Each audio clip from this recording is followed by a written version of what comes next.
welcome to the second edition of the Three Muscateers. And on my left we have Peter Scudamore-Smith, cultivator of all things cultural at Uncorked and Cultivated. And on my right we have Ken Gargett, scribe to the stars. And myself, Chris Deacon, the resident booze hound. Today we have what's become a great trend in not only Australian but international wine is Grenache, and we have a few different examples of Grenache. And Scuds, if you'd like to take us away, we'll have a look at them. Most certainly. The focus on Grenache sets us back to the oldest, most established parts of Australia where vines have been grown for hundreds of years. It's a warm climate grape, and of course most of the areas of Australia first planted were warm or hot. So if you look to see where it comes from, the Swan Valley, the Murray Valley, McLaren Vale, the Clare Valley, Goulburn Valley, Barossa Valley, and anywhere else warm since. They were big on valleys. Yes, well, they needed water. Yeah. So it's a grape variety which has been forgotten for a long time. In 1950 we had 50% of our production was fortified wine, and guess what went into it? Grenache. In the 60s and 70s we became table wine drinkers. Guess what got forgotten? Grenache. It was cheap and cheerful. Now it's going through an enormous revision. Well, it's up until the 70s before Australia was drinking more table wine than it was fortified, which today seems insane because fortified is such a tiny percentage. It is. But I mean, Grenache was, you didn't see it on labels in those old days because it was just marketing suicide. If you put Grenache on a label, people would just It was walk called away. Burgundy, Darry's original. Yeah, all those sorts of things, anything but Grenache. Yeah. Now it's the flavour of the month. It's the really hot grape, and that's because they're doing some stunning stuff with it. But it's not also just very drinkable. Oh, well, absolutely. Yeah. It was also always grouped into the boiled lolly character.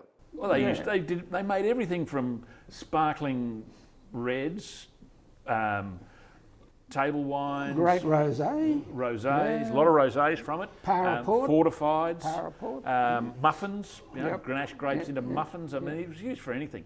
But now it's, I mean, particularly McLaren Vale and Barossa, they're making some stunning Grenache. And other areas, I see, Scud, you've chosen one from the Swan Valley. Another in Franklin River, for example, the Swinnies, if you've seen theirs, I mean, you wouldn't imagine that those regions are making Grenache of that quality, but they're just stunning wines. Where's that Alkena from? Barossa. That's an amazing spot. I'm going there tomorrow. Okay, so wine number one, Mondoon from the Swan Valley. Straight Grenache, is it, Scuds? 100%. 100% Grenache, old vine Grenache, which gives it a bit of complexity. Ken and I had never heard of it before, and we thought there was probably a reason we'd never heard of it before, but I actually think it's quite a good wine. Okay, it's a single vineyard wine. Vines planted in 1954.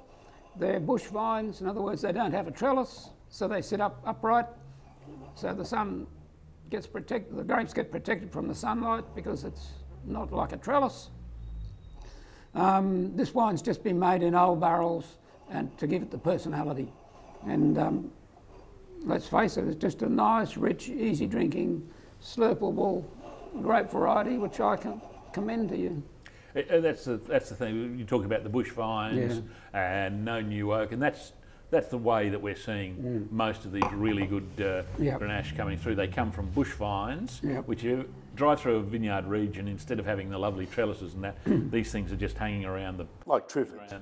And they're not force-fed like we used to make these big, heavy, rich Shiraz. They're the dead set opposite. So I guess a lot of younger drinkers are identifying that this is a very slurpable type of variety. And you get lovely red fruit characters, raspberries, cherries, strawberries. Yep.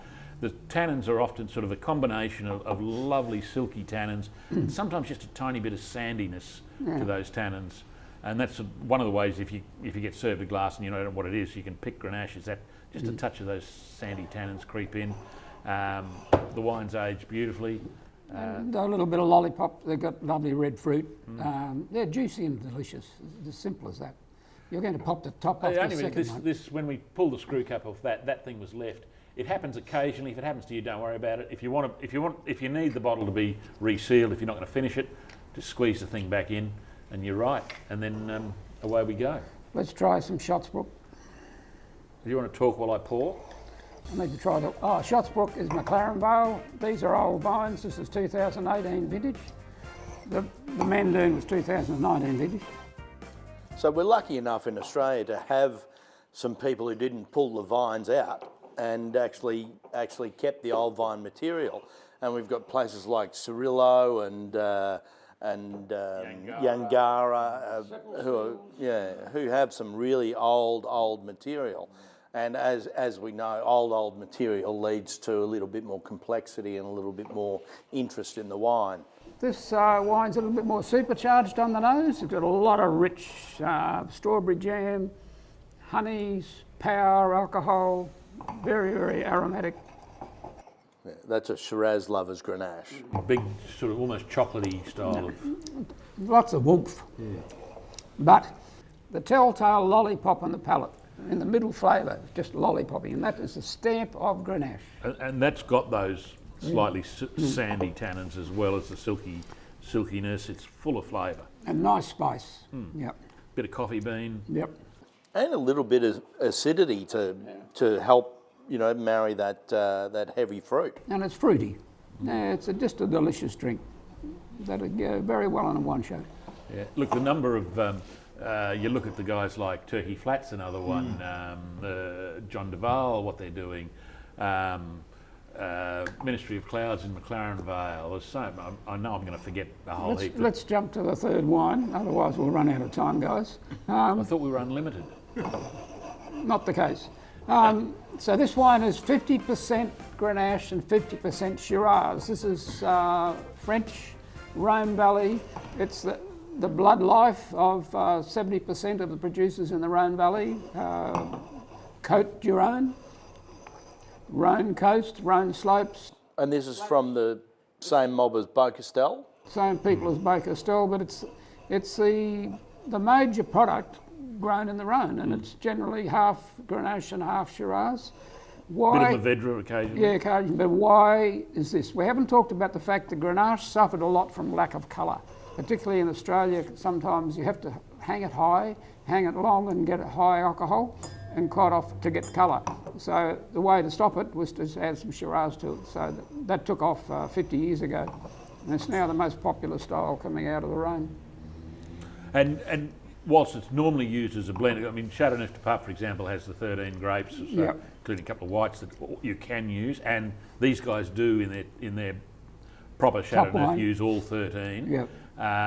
Some places there's a few that are 100% Grenache, Rayaz, Henri Bonneau's, a few wines like that. You just.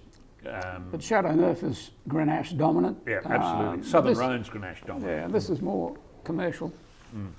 And great to see the French actually adopting. Screw cap. It is, yeah. Well, you don't have to worry about the cork. And fantastic value for money. What would it be? $25 a bottle, Scott? 22, 25, yeah.